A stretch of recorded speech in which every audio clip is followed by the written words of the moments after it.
In the past, I used to like films just as much as the next guy. No more and no less. But a couple of years ago, I discovered just how great and how powerful films could be. And ever since then, it's been a hobby of mine to watch many great films. And I've seen a lot. In fact, if I were to list 15 of my favorite movies, I'm willing to bet that I saw 10 of them for the first time in the past 2 years. But many films have stuck with me throughout the years, including the films made by Disney. I never mentioned this before, but I am a pretty big fan of animated movies. I think I love them so much because of how they completely take me somewhere that's entirely original, unlike live-action films that have to rely on actors and locations. And I think this makes animated movies special. Of course, I love live-action films, and they are special in their own ways, but animated movies seem to stick with me longer than live-action films. I may not even like the animated films more, but a good one catches my mind for about 90 minutes and has me thinking about them constantly. In a way, it's easier for me to love an animated movie than a regular movie.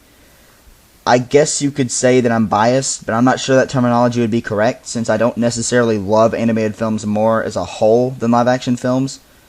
I sort of like to think that animated films are in a special place in my heart, while the live-action films are in another.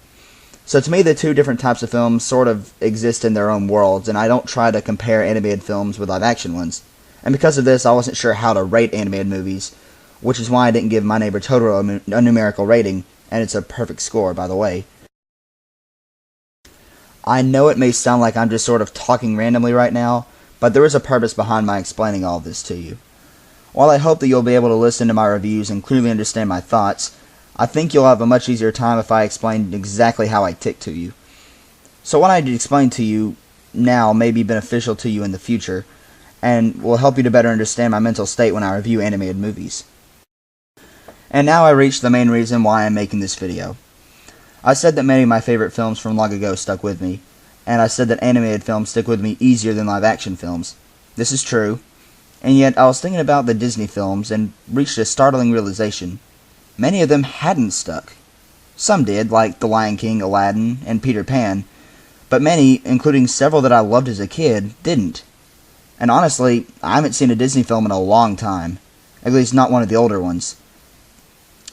And I remember films like Pinocchio and The Fox and the Hound being two of my favorite films when I was younger, but for some reason I haven't seen them in a really long time. And that's no reflection on the quality of those films either. It's just that, well, I haven't seen them in probably a decade. And I guess it's just circumstances that have prevented me from it. I don't remember plot details and characters, but it's been a long enough time where, seeing them now would make them feel fresh to me. And it would also allow for the emotions of the film to reach me more easily than if I had seen them a lot more recently. And so I decided to watch these two films, The Fox and the Hound and Pinocchio. But then I got to thinking about it, and I realized that there were quite a few mainstream Disney films that I hadn't seen in a long time or hadn't seen at all. So I decided that while I was on break from college, I'd watch as many Disney films as I could, and I'd continue to do so until I've watched them all. And I have decided to review each and every one. Now, I'm not going to rush this. I won't keep a schedule. I want to enjoy watching these, so I won't force myself to in order to get a review out in time. But I am for sure going to watch them all, and my viewing of them will be in order of release, and I'll review them right after I've watched them. So expect an average of maybe one a week, so this process will last about a year. In my reviews, however, I won't go into as much detail in regards to character development and plot unless it's necessary, but they will be about 10 minutes long apiece. I'm an admirer of Walt Disney and his professional life, and have learned a lot about him over the years, so I may throw in some trivia or tell you what my favorite scene or character is. I'm not sure right now how I'm going to do it, but I will establish a system over my first few reviews and stick to it throughout. And I'm also going to give the Disney films ratings like I should have done with My Neighbor Totoro, which I'll probably come back to and review later with adding a bit more and add a new rating to it. I also want to make clear that I do not want this channel to become a Disney review channel or even an animation movie channel. I love animated films, but I want to include just as much, if not more, live-action film reviews. So I will not completely dedicate myself to doing the Disney movies. Instead, I'll review them along with other various live-action films. And now it's time for some ground rules. First off, for this series of reviews, I'm only reviewing the traditional Disney animated films. That means no Pixar or hybrid films like Mary Poppins or The Three Caballeros. I will get to those films later. I have not looked into these specific films, and although I plan to review them all, I may skip over one or two. If I do, it is intentional, and I will explain why I skip over it in my review for the film right after it. Now, I plan to review every one of these films, but I can't tell you for sure that I'll have no problems being able to view every one. I want to, but I honestly don't know how easy it will be to find some of Disney's lesser-known films online. Hopefully I'll have no trouble, but I may. I'm also not going to be reviewing Disney's films that are set to music, including Fantasia. For this series of reviews, I want to just stick to the traditional films.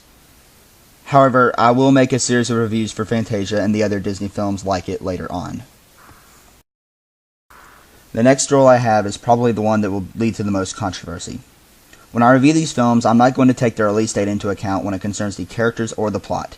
I'm going to be looking at these films from today's perspective, and not from the perspective of the time they were released. If a film feels like the product of the time it was released, or feels dated, that will hurt its rating. However, I will take the release date into account when it comes to the quality of the animation. Unlike a good story, animation isn't timeless, and does improve over the years. However, the animation has to be good for the time period it was released in. If it isn't, then the animation quality will hurt the film's rating also. Lastly, I want everyone to know that Disney's computer animated films, like Tangled and Frozen, and Chicken Little, do count.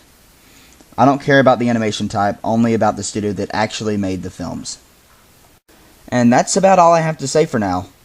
However, sometime in the next year I plan to make a tribute video of some kind to Disney, especially the Disney from Walt's era.